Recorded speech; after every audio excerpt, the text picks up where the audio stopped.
WECU 1570 AM and W298BX 107.5 FM, Winterville, North Carolina. WNOS 1450 AM and W272EK 102.3 FM, licensed to New Bern, North Carolina.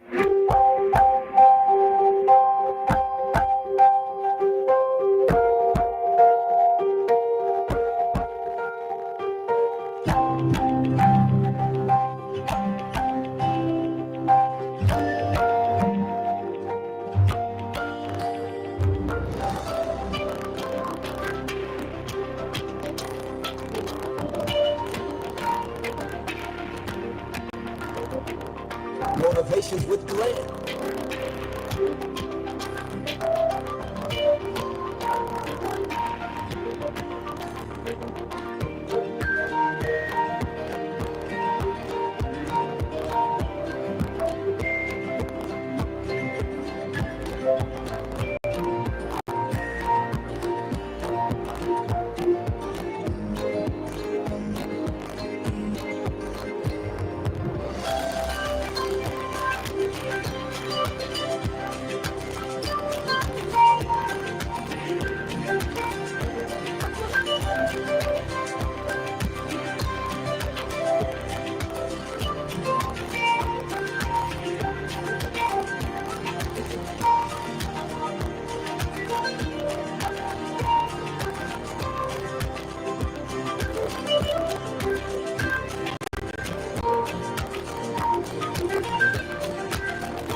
Good day, everyone.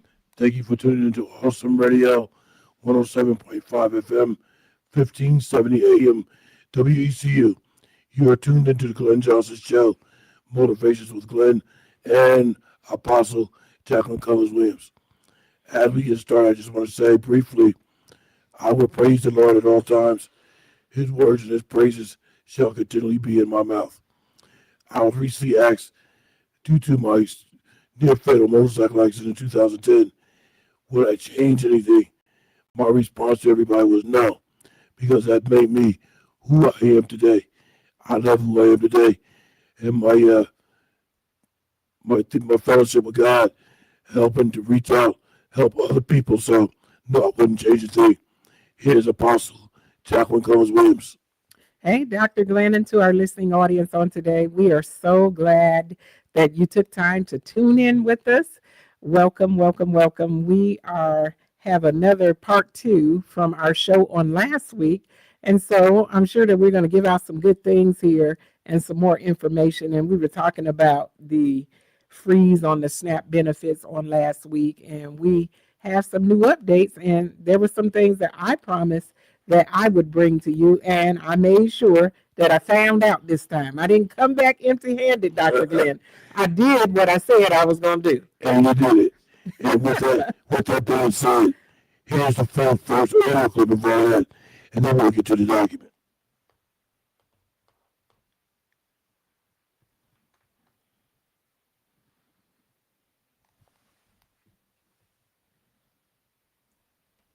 In North Carolina, SNAP benefits may be delayed because of the ongoing government shutdown. SNAP, or the Supplemental Nutrition Assistance Program, helps scores of families put food on the table. Officials with the Dare County Department of Health and Human Services say they got a letter from the federal government warning November benefits could face disruptions, affecting thousands of North Carolinians who depend on those benefits. Jeremiah Beatty joins us in the studio with more at What's at Risk. Jeremiah, what can you tell us? Yeah, Dana, there is a lot of confusion. Leaders are trying to learn what the government means when they say disruptions. Does it mean benefits won't arrive on time or not at all? I spoke with the executive director of Beach Food Pantry in Kitty Hawk, North Carolina, who heard about the notice and is already preparing to help. But she says if benefits are delayed or reduced next month, it won't just hurt those who receive them. It could reach beyond SNAP users.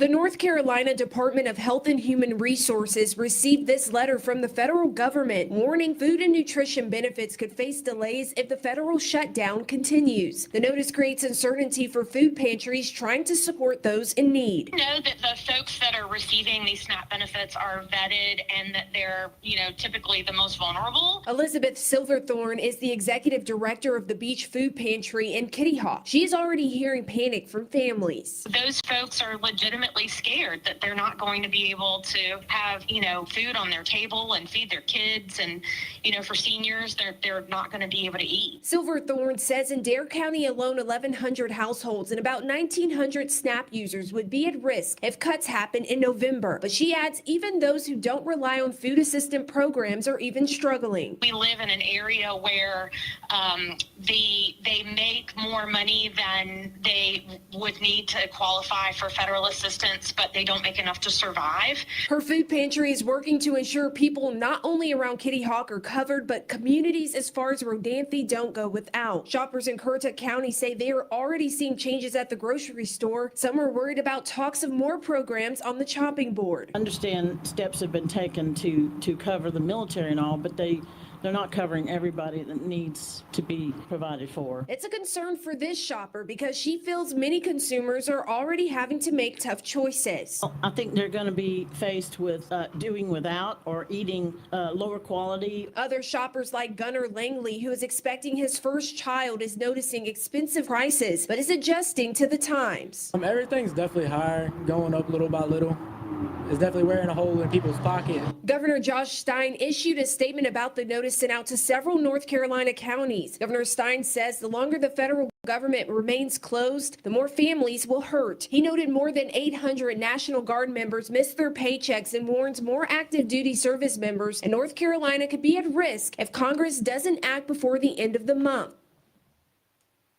Now, Governor Stein also pointed out that more than 1.4 million North Carolinians rely on programs such as SNAP, and over 260,000 women and children depend on the WIC program. He's calling on lawmakers in Washington to end the shutdown, saying every day that passes puts more pressure on families. Jamari Beatty, 13 News Now. Okay, that was an audio clip on the state SNAP recipients worry about benefits amid government shutdown. Apostle, we have 4.5 minutes. Oh, yeah. Dr. Glenn, I want to say that we are very glad, from just last week to this week, to know that many people received their benefits or partial. A lot of them received partial benefits, and some are still waiting, but a lot of people did receive some portion of the benefits, and that the emergency conditions that we saw on last week, or even the panic and anxiety that people were feeling, didn't come to pass. They received some of their benefits, or there are some that received all. Dr. Glenn? Yeah, and if you would go to page 2 of that document, it does say that SNAP recipients in the state of North Carolina receive any November benefits. And it says that partial SNAP benefits loaded onto EBT cards in North Carolina. Full benefits could be added as soon as this week. That was posted on Friday, November 7th. Apostle, we have 3 minutes. Yeah, so, like I said, we're grateful to see that it's not as bad as it was. But then now, Dr. Glenn, before we get ready to go out on our first break, I have a couple of questions. I'm the questionnaire here. There was a big number, 13 million that was pulled over, and I believe that some of that money was donated by other people to take care or to fuel the food banks just in case the SNAP benefits didn't come through. So now I'm wondering what happened to the money. Did they take it and put it back? Because if this was emergency money, then it should have been returned to the emergency fund. But what about the people that donated lots of money? What happened to those funds at this point? I wonder, I may have to, call up the governor or somebody. I didn't see anything. I didn't see anything telling me what was happening to the emergency money, and did they, in fact, fund those food banks? That's a good question, but I think you're gonna have an awful time finding the information. If you call the governor's office, I'm sorry to say you're probably gonna not get to run around, but there's gonna be a lot of calls transferred to various departments because you're just not gonna talk to the governor. Now, we have that same page. It's a 3-page or 4-page document. The last page is Spanish, so when we come back from the break, we'll try to reach out to you with one more other information. We took the disclaimer off the broadcast because we actually got these information from the various sites itself, such as the governor's office, the DHS, Department of Health and Human Services, and other formats. So we have validated the information from those sites. Apostle. Yes. Hey, we have just began this show and we're getting ready to go out to our first break. And we want to give you the opportunity to call in. If you want to call in and have something to say on this particular broadcast, you can call in and be live on the air with Dr. Glenn and myself. The phone number here in the studio is 252-756-2008.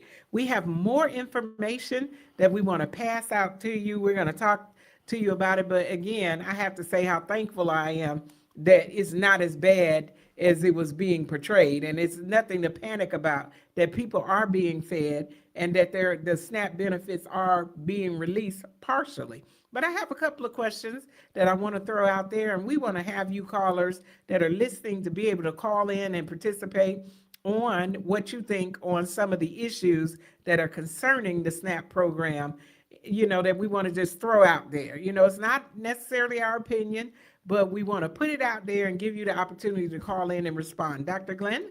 That call-in number, once again, 252-756-2008. But be reminded that you will be live on the broadcast. This is a Christian station, so monitor your language. Thank you very much. We'll be right back.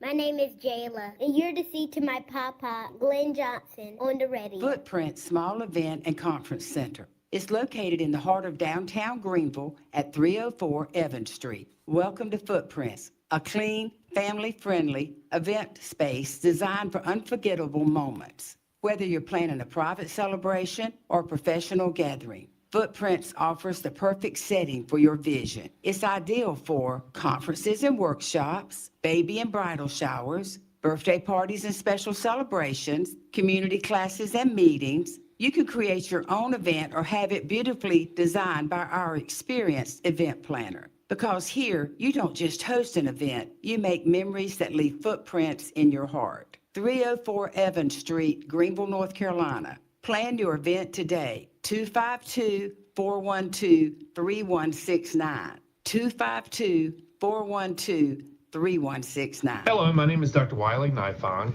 Thank you for listening to Awesome Radio, 107.5 FM, 1570 AM, WECU. Welcome back, ladies and gentlemen, to the Glenn Johnson Show. Motivation with Glenn and Apostle Jacqueline Williams here on WECU, 1570 AM and 107.5 FM, Winterville, Greenville. Also, WNOS, 1450 AM, 102.3 FM, New Bern, WYLT LP, 100.3 FM, Rocky Mount, North Carolina, and WBIS LP, 106.9 FM, Espanol, Winterville, North Carolina. Apostle will continue.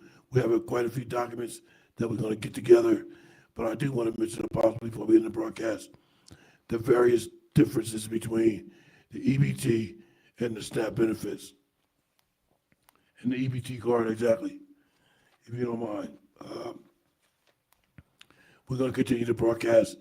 This is another 10-minute segment. Then we'll be back, with our final 30 minutes of the broadcast. Apostle. Yes. Hey, I want to first say, and we should have said this at the top of the hour. I had it on my paper and I skipped over it. I want to say Happy Veterans Day. And we know Veterans Day was yesterday to all the vets and those that have served in the military and military forces. It would have been great too, Dr. Glenn, if we could have did a little trivia on this. And so we may look at that on the next Veterans Day. But it's also Thanksgiving, the month of Thanksgiving. And so I know we're going to do something on Thanksgiving this month before the month is over. Absolutely. And one thing about Veterans Day, the word veterans itself doesn't have an apostrophe because we don't want to exclude anybody, we want to include everybody.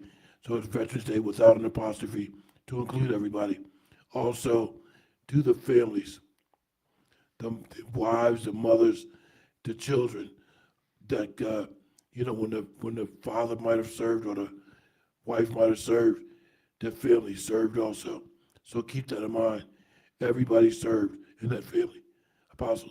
Definitely, Dr. Glenn. And I think I've mentioned on this particular platform more than once that I was an ex-military wife. So that's how I know so many things or some things about the military when you talk about it, because I was a ex-military wife. Yeah, so you didn't don a uniform, but your husband served.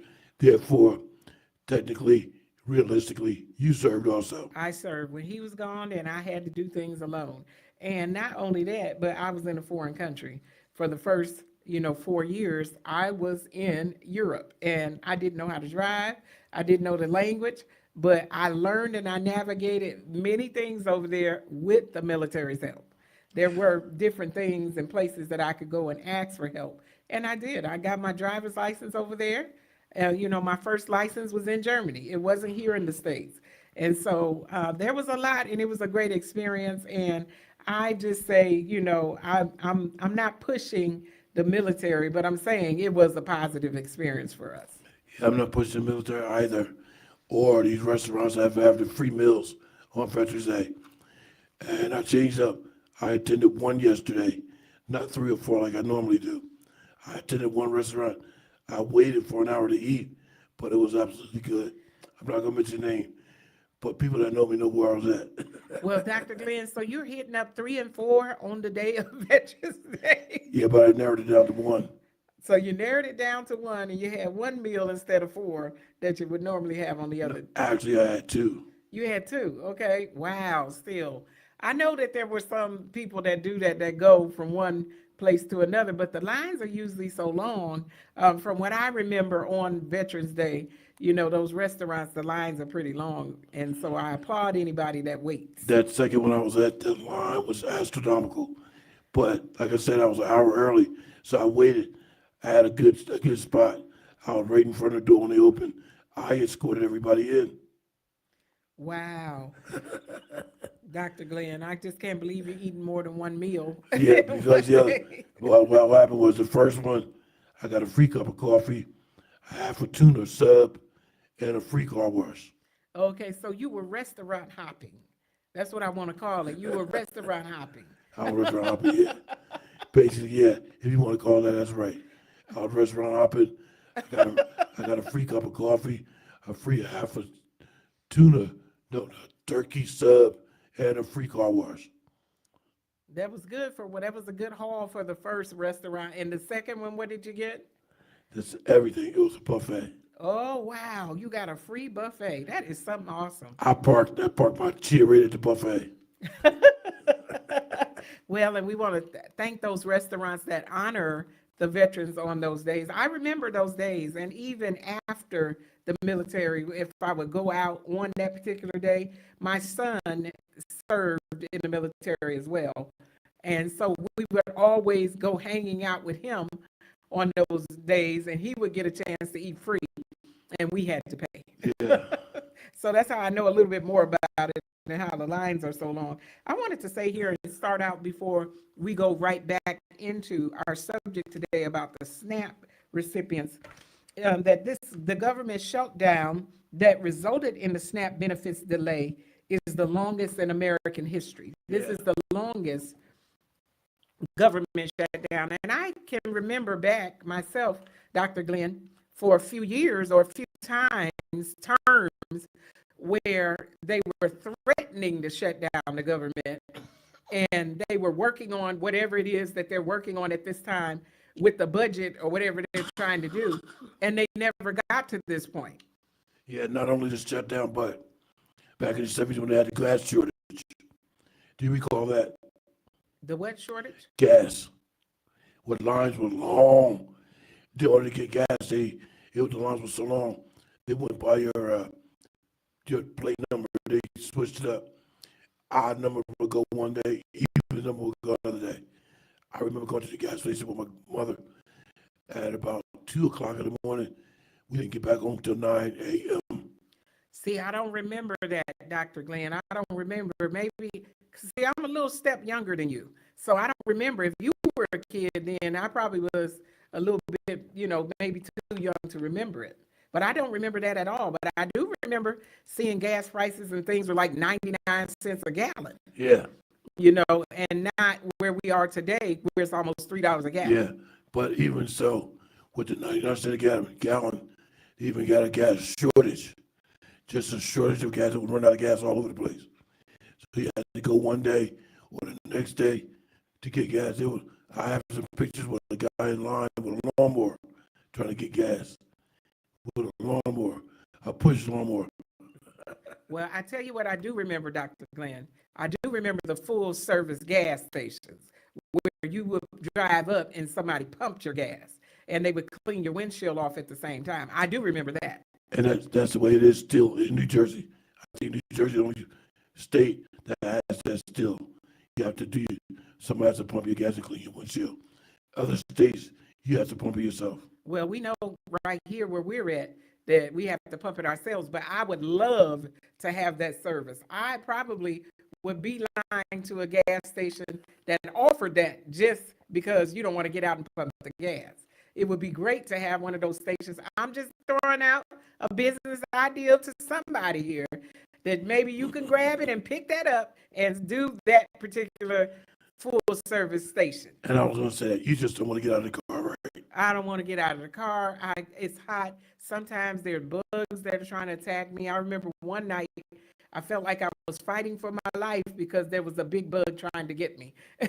So I really would. The luxury of that would be great to have somebody pump it for you.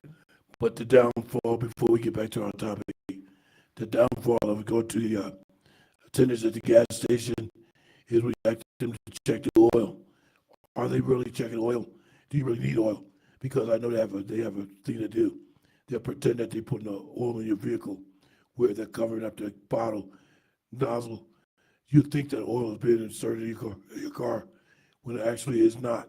Then they'll take the bottle out of the oil filter well, put the cap back on and put it back on the shelf. So those are some of the things they were doing. Wow, Dr. Glenn, that's something. Of course, with every system, there's going to be people that take advantage of it and people that are not honest that work within that system. But, you can't fake put no gas in because that hand is either going to move or it's not.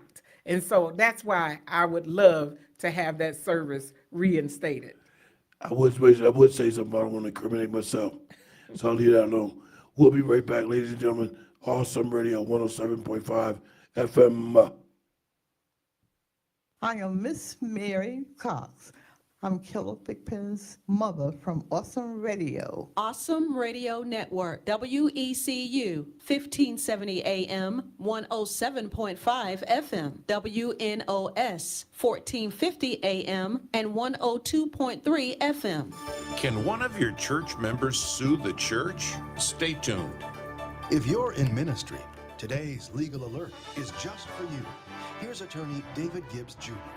I truly wish I could say it didn't happen, and it absolutely shouldn't happen, but the short answer is absolutely yes. Church members sometimes sue their own church. They can, and they do. We have sadly had to defend numerous churches from its own disgruntled members. It's vital that your church take the necessary steps to protect yourself from such an eventuality. We strongly recommend that you have specific language present in your bylaws to address these situations. Let me repeat that. Have specific language present in your ministry and church bylaws to address these types of conflict, including mandatory arbitration provisions. Be sure that the document has mandatory arbitration provisions. Call our offices at the Christian Law Association if you need a template of language on this precise matter. Call the Christian Law Association 24 hours a day for legal support. Call 888-252-1969. That's 888-252-1969. Or if you prefer, 888-CLA-1969. We're back. You're listening to The Glenn Jonson Show. You can reach Glenn at glennjohnsonshow@gmail.com. Welcome back, ladies and gentlemen, to the Glenn Jonson Show. Awesome Radio, 107.5 FM, 1570 AM, WECU. I want to ask Apostle, this is our final 30 minutes of today's broadcast, so I want to ask her if she want to go to the Food and Nutrition Services food stamps. We'll do a document on that to give you some information. Here's Apostle Jacqueline Collins-Williams. Hey, Dr. Glenn, we will definitely go there next. If you don't mind, I had a question that I wanted to put out right before we went on the break and leave it as a cliffhanger, but we missed that time. But I want to put it out there and solicit some phone calls from our audience, that is our listening audience on today. In one of the statements that says here on one of the documents that it was actually from that audio that we shared earlier, it said that SNAP benefits should be for people who are unable to work. And so I want to pose that question to our listening audience on today. Do you think that the SNAP program is being taken advantage of? And do you feel that people that should not get it, that are able to work? And I do. I want to say, Dr. Glenn, that I'm mixed on it. I don't believe totally that people that are able to work, that all people that are able to work should be excluded from the SNAP program. I don't believe that. That is a good question, because actually I do know one gentleman. He's able to work, but he has some mental challenges, I believe. And that mental challenge is what keeps him from physically working. So he's on the EBT card. He has an EBT card that's loaded every month. Rather than SNAP, he has an EBT card, but he's able-bodied, able to work. I think he's held back. It's just his mental capacity.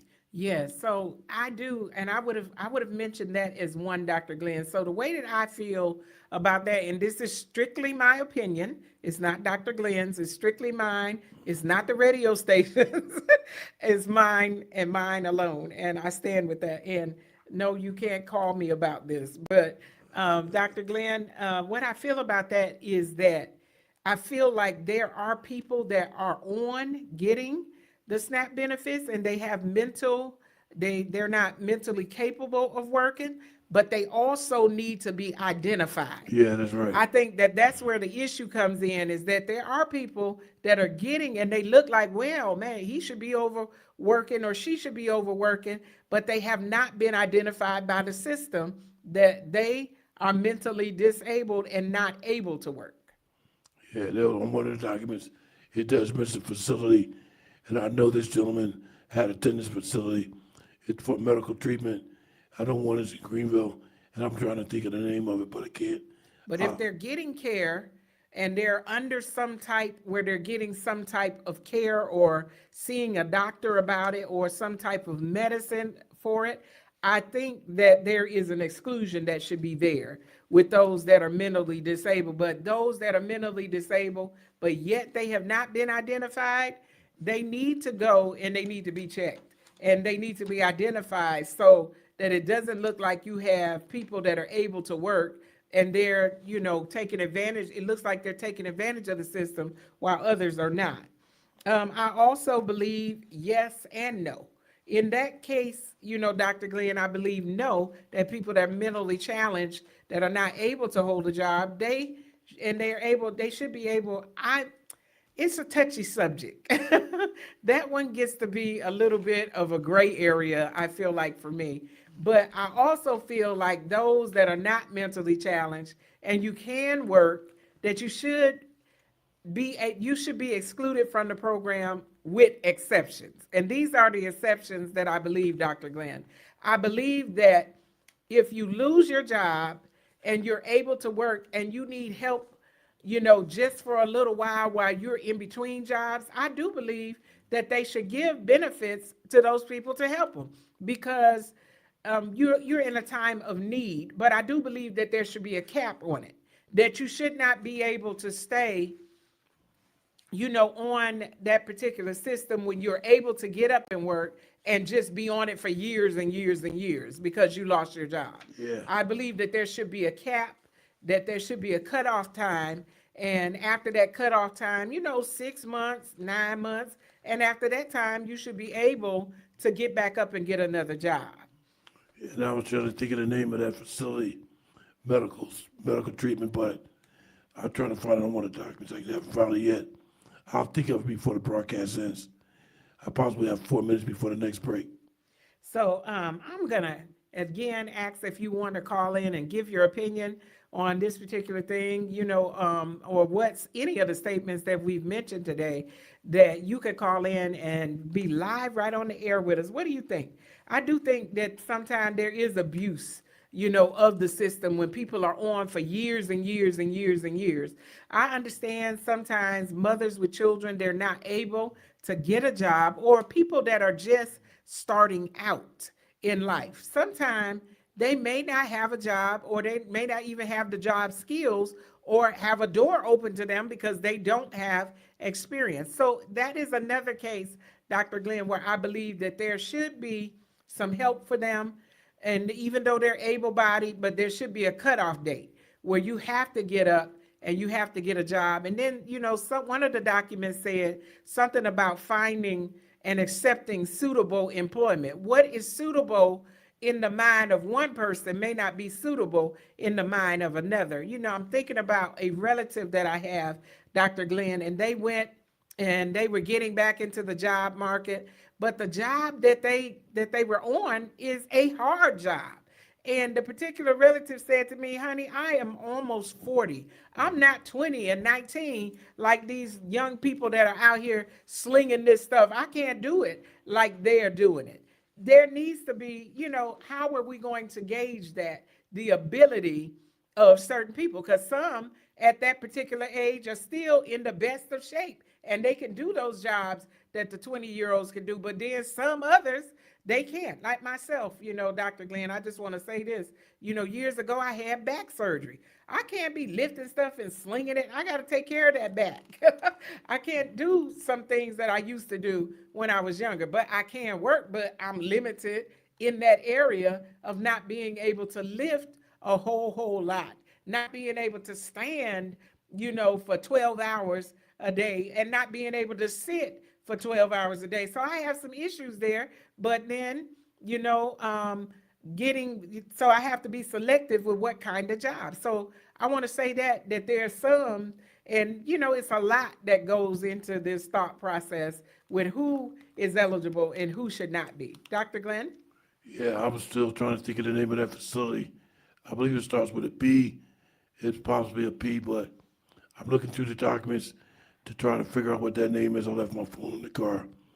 I'm just trying to think of the name so I can bring that forth to our listening audience. And then the one other thing I want to say before we move on is that there are people that do work and they struggle with not having enough to feed their family. They're paying their bills, they're working the maximum hours, and some even work 2 jobs and still don't have enough to pay their bills, because sometimes what is considered by the state is enough to live on is not enough to live well. It's just enough to bring you a step over the poverty level. And so people, they don't expect you to have a car note.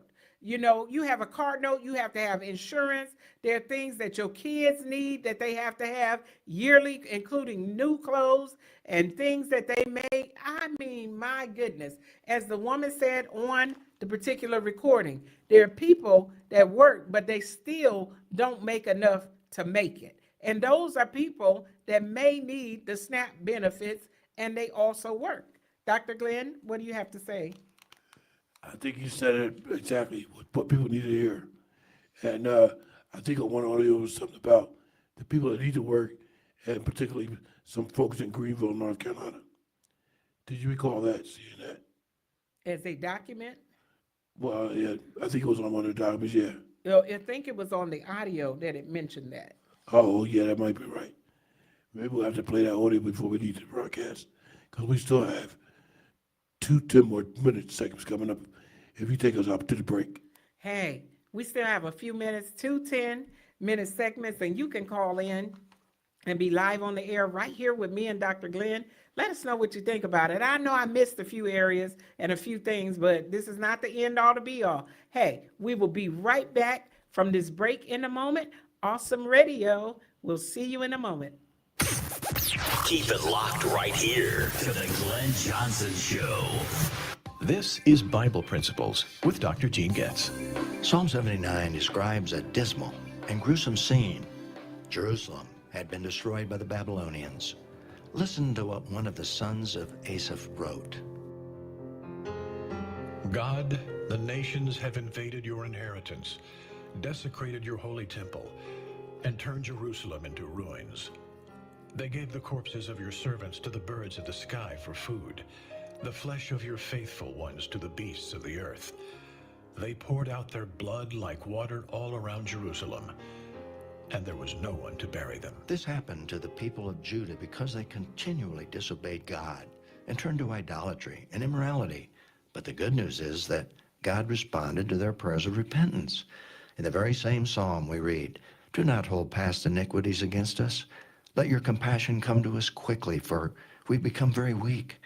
God of our salvation, help us for the glory of your name. Rescue us and atone for our sins for your name's sake."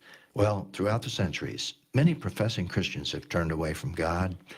But the good news is, God still hears sincere words of repentance. Jesus made this clear to the church in Laodicea as recorded in the book of Revelation. "As many as I love, I rebuke and discipline. So be zealous and repent. See, I stand at the door and knock. If anyone hears my voice and opens the door, I will come into him and eat with him, and he with me." So as believers today, let's not forget this principle to live by. To experience continual forgiveness of sin and intimate fellowship with God, we must acknowledge our sins and then walk in God's will. The Bible principle you've heard today comes from the Life Essential Study Bible by Dr. Gene Getz. To hear today's principle again, go to BiblePrinciples.org. You're listening to our newest edition of the Awesome Radio Network, WNOS, 1450 AM and 102.3 FM, New Bern, North Carolina. The Awesome Radio Network would like to thank all veterans and their families for your willingness and sacrifice for the freedom of this country, the United States of America. Thank you for your service. God bless you. We are Awesome Radio Network. Thank you for tuning in, ladies and gentlemen. You're still tuned into the Glenn Johnson Show. Motivation with Glenn and Apostle Jacqueline Collins-Williams here on Awesome Radio, 107.5 FM, 1570 AM, WECU, Winterville, Greenville. With apostles, I would like to ask you if we can go back to that 20-second audio clip that mentioned Greenville. I want to hear that again. Then I have to go out to my car to research something. Hey everybody, SNAP benefits are at risk of being suspended on November 1st. So if you are in need of food assistance or if you're looking for ways to help, we want to make things simple for you. Just go to WRAL.com, find this page, where to find food and resources in the wake of SNAP benefits suspension. If you scroll down, you'll find this whole big list of different resources for you if you need food assistance. And if you're looking for different companies that are offering ways to support, or if you want to help, we've got ideas for you. Again, WRAL.com. This look like for families enrolled in the program? We're asking where's the money as our Randy Ayala joins us to address some of these concerns. Randy, good morning. Good morning. Yeah, in fact, we've got a lot of families across the country and in our area as well, guys. 12% of Americans here rely on their SNAP benefits every month. That's over 42 million people right now at risk of missing out on their monthly grocery money starting tomorrow. Locally, that amounts to 680,000 Marylanders, 141,000 D.C. residents, and 850,000 Virginians. Across the DMV, local and state leaders have reallocated allocated budgets to provide temporary food assistance through November. And while we know money for federally funded benefits will run out tomorrow, some are wondering how long it will take for funds to return once the shutdown ends. Now, the USDA has not said whether SNAP benefits will be paid retroactively, but social service experts tell CBS News how they expect delayed November benefits to be dispersed once federal funding resumes. Now, for those with leftover money on their EBT cards from October, those benefits would roll over into November. Now, on average, SNAP recipients receive around $187 per month. Now, Maryland and D.C. have joined a lawsuit with over a dozen other states right now suing the Trump administration for suspending these benefits, which they say is illegal. Democratic lawmakers are urging the USDA to tap into an estimated $5 billion emergency fund that could cover November SNAP benefits. Now, Saturday's funding lapse would be the first delay in SNAP benefits in the program's history. All right, stick around because in our next half hour, we're going to dig into exactly what support programs are rolling out in D.C., Maryland, and Virginia to support those in need. So could help a lot of families in our area. Yeah, and I've seen so many stories about so many people who never thought that they would be in this position because they had these good jobs, if you will, and now we're in a situation where the checks have stopped coming in and now they are struggling to figure out what to do next just to survive. People working every day, Working full time. every day for long periods of time. Still on SNAP. Yeah. And we're seeing neighbors step up in ways that, it gives you a little bit of faith in humanity to watch people take Right. care of each other. It's sad that we're here. Right. Yes. And hopefully we'll see an end to this at some point. But in the meantime, we'll see how people are stepping up next Right. time we see you, Randy. Thank you. In North Carolina, SNAP. So let me ask you a question. If you heard that audio, did they actually say people were working and receiving SNAP benefits? Yes, it did say that people that are working receiving SNAP benefits. But is that legal? Well, we just talked about it, Dr. Glenn, that Yeah. sometimes people work and they still need to receive SNAP benefits because you don't make enough money. I just need somebody to just picture in their mind, and this is one of the things that I've asked in my mind before. I said, who actually makes up the standard for what is acceptable for a good living expense, and how do they come up with those numbers? Because if you make $13 an hour and you're trying to pay rent, you working 40 hours, a week, and you're not just part-time in it, and you're actually working full-time, and you're out here, you have rent to pay, you have electricity to do, you have clothing that you have to buy. Now, let's not even get to the food, that you have food. What I guess is expected of you is that you just have nothing except rent and food, and that's just it. Who's going to pay the electricity bill? Not to mention that in this life, you may have to have a vehicle and a car payment on. What if you don't? Let's just even scratch having a vehicle and a car payment or having to pay for insurance. Let's just say you ride the bus or you take Uber, Lyft, or one of the other means of being able to get yourself backwards and forward to work. You're going to have more money and money to pay for those things. And that's why I wonder who makes up the budget to say what you're able or who makes up the standard for this to be able to live and eat. You can eat, but you're not going to eat well. You're not going to have a lot. These people are not giving, it doesn't seem like they're giving thousands and thousands of dollars. And then with the price of food and how things have increased, not only food, but the economy, period. Even rent has went up and it's sky high for a lot of places. You cannot hardly rent a place for under $1,000 a month anymore. There are a few, but you can barely do that. And then if you're on certain particular systems, they may give you low rent. They may give you, but what do you have to do to qualify for that? As they talked about the ones that work, they may not make enough money to live on, but they are over the limit for being able to receive SNAP benefits. What about those people? I was caught in that particular place, when I moved down here, not making enough, and then but making too much in order to have SNAP benefits. Don't mention having any luxuries or what they may consider luxuries like television cable or streaming or anything. And I'm not talking about being extravagant. I'm talking about just having a little bit of something. No, and not able to get your hair done. Don't mention the extra things in the house, like that you need, like toilet tissue and dishwashing detergent, just the extra things that are outside of food that you need to have or that are necessities of life.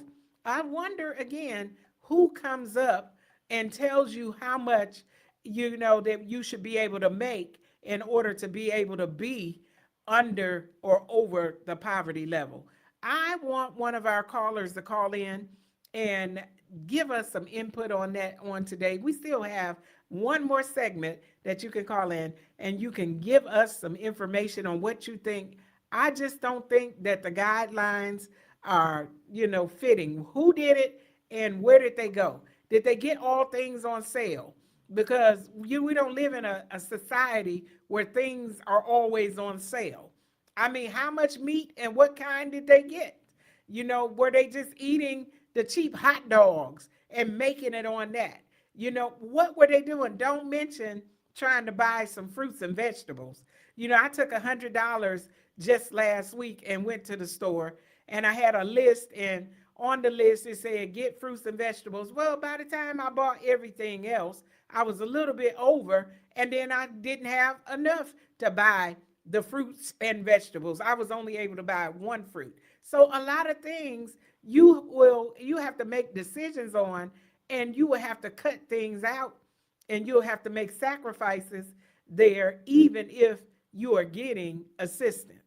It's not as easy as they make it seem, and nobody's that is on assistance is living in the lap of luxury unless they have money coming in a different way. Back in the 70s, Dr. Glenn, you couldn't have a man that was living with you. A lot of times now, the ladies, they on all of these systems and getting all of these things, and they got a man helping them. You used to couldn't have that. They would come to your house and look for the man. You couldn't have it. You used to get visited to make sure that you weren't living an extravagant life. Dr. Glenn? Also, they would cut you off. I remember that. Yeah, they would definitely cut you off. Yes. If they found a man in your household. Well, a lot of them now. And that's how they're living. Those, to me, those are the things that are taking advantage of the system. Because that man can be there and not contributing to the family, but he can be there living off and eating the children's cereal and right over there. And I know that it's people's business with how they live. But if you own the system, I believe you have a responsibility to be honest about the amount of money that you actually have coming in. Yeah, which is why for this last 10 minutes, I will go back to explain the difference between the EBT and the card. What is that card again? EBT is a SNAP benefit. I will give you an explanation of that. So we'll be back with our final 10 minutes. My name is Jayla, and you're to see to my papa, Glenn Jonson, on the radio. Okay, we're back right quick. Now we want to get into SNAP versus EBT card. What's the difference? SNAP is the government program that provides food assistance, while an EBT card is the physical debit-like card used to access bills benefits. You can't use SNAP benefit without an EBT card. Bank account. EBT cards can also be used for other state benefits like cash assistance, TANF, or Medicaid. So it's possible to have an EBT card without any SNAP benefits on it, because that card maybe just for medical, rather than have benefits on it. Apostle, you see that? Dr. Glenn, that's the one that you had last week, and I didn't bring it in here. So you want me to talk about which portion of it? Yes, I think it's at the top portion. SNAP is the name of the government program that provides food assistance, while the EBT card is the physical debit-like card used to access those benefits. You can't use SNAP benefits without an EBT card. So you're going to have the EBT card, and the EBT card is a system used to spend the SNAP funds, similar to how the ATM card is used for a bank account. EBT cards can also be used for other state benefits like cash assistance, the TANF, or Medicaid. And that's the part. So you can use the SNAP benefit just for to access your money funds or medical benefits. Yes, so, Dr. Glenn, I have no clue about the Medicaid part, but I thought that if you were on Medicaid, that you had a different card that said Medicaid, because it can't be all on the SNAP card, because some people get Medicaid and they don't get SNAP. They don't get any SNAP benefits, so you're not handed out the EBT card unless you're getting, it has to be that you're getting both. And that's what I'm thinking, because, the Medicaid card is separate. There's a separate card for that. Yes, so before we go off, I want to make sure that I gave, and I kept my word. I did go look up on the DHS site, and I looked up where the food banks are. That's what I said I'd bring back, Dr. Right, Glenn. that's right. I do not want to close this show without keeping my word, and I did. I went, and it had you to put in your zip code. So I put in the zip code, and these are the food pantry places that it gave out. These are the names of the places, and I also have the address. If you want that particular document, we can have Dr. Glenn to email it to you, so you can email Dr. Glenn and he'll give it to you. But I want to say, it says here, the Memorial Baptist Church, and the address is 1510 Greenville Boulevard. And it says Tuesdays 1 to 2. And second and fourth Tuesdays drive-through. It says St. James Methodist Food Pantry. The address is 2006 6th Street, Greenville, North Carolina. And there's one more here. It says St. Paul Episcopal Church Food Pantry. The address is 401 East 4th Street, Greenville, North Carolina. And it's from 1 to 3 p.m. So I want to say that for certain, these are not the only food pantry places that they are, or churches that are giving out food, because I personally know of some other places that have been a great help to the community that are passing out food, and they're giving out food to help different people. So this is not the one and only, but this is the three that were on the DHS website when you put in the zip code for our area here. These are the three that popped up. Dr. Glenn? I want to encourage everyone not to hold back on the locations of these various pantries. Somebody might need help. So if you know any of the food pantries or food banks, please share that information with your residents, your neighbors, your friends, likewise, because they might need help. They might need your assistance. So just don't hold back. Just to keep the available food for yourself.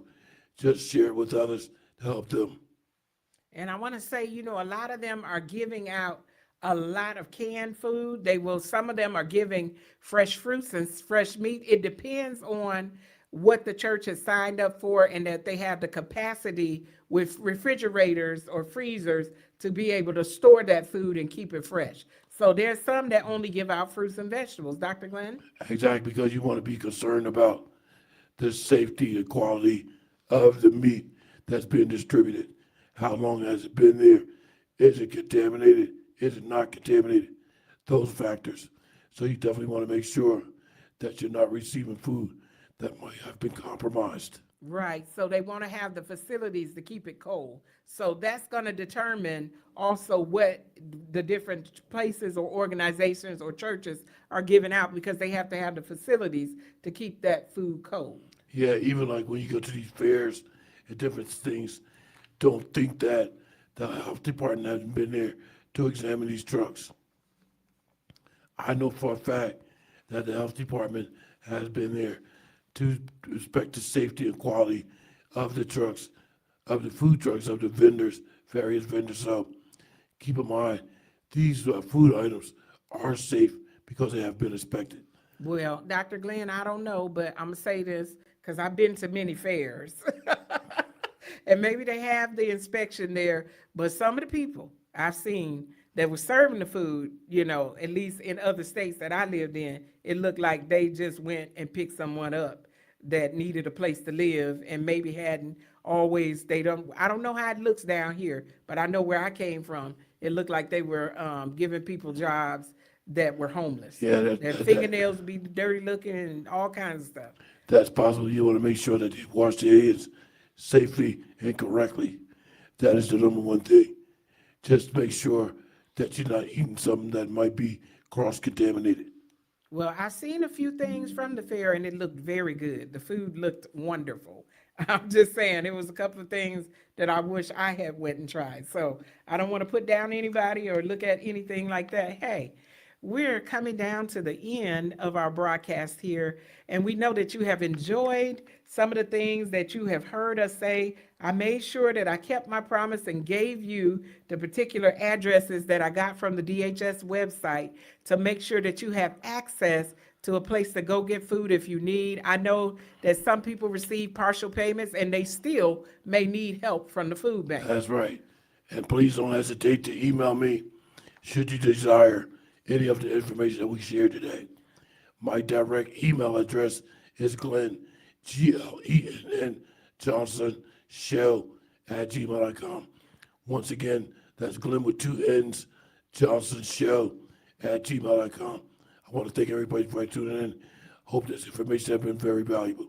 Apostle will close us out. I also want to acknowledge those other people that are not a part of churches. They are not a part of these government food pantries or those particular places. There were a lot of people that mounted up their particular groups or organizations, and they began to give out food and give free food giveaways. I want to acknowledge all of those people. Those people are also heroes. And even if your name is not called out individually, I want to acknowledge you and say thank you for rising to the occasion to help those that were in need and those that are in need. I know people on small scales that are doing things to help other people, even with the little that they have. Let me tell you, gathering together, even if everybody puts in their little bit, it can turn into a lot. You can make a mighty fist with each individual finger. Hey, we're glad that you tuned in with us on today, and we are looking forward to you coming back on next week. I threw out some topics. Keep your ears open and keep your mind open. We will be coming forth with new things on these coming weeks. God bless you on today. Dr. Glenn?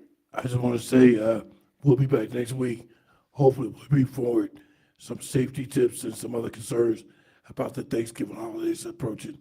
So please join us next week for another fabulous broadcast here on the Glenn Jonson Show, Motivations with Glenn and Apostle Jacqueline Coles-Williams.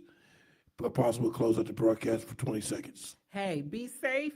And we're looking forward to you coming right back here next week. We're going to have something else that we're going to be excited about and to share with you. Hey, we're looking forward to seeing you on next week. Hang in there with us, and we know you enjoy the show. Email us and tell us how you're enjoying these particular shows and topics.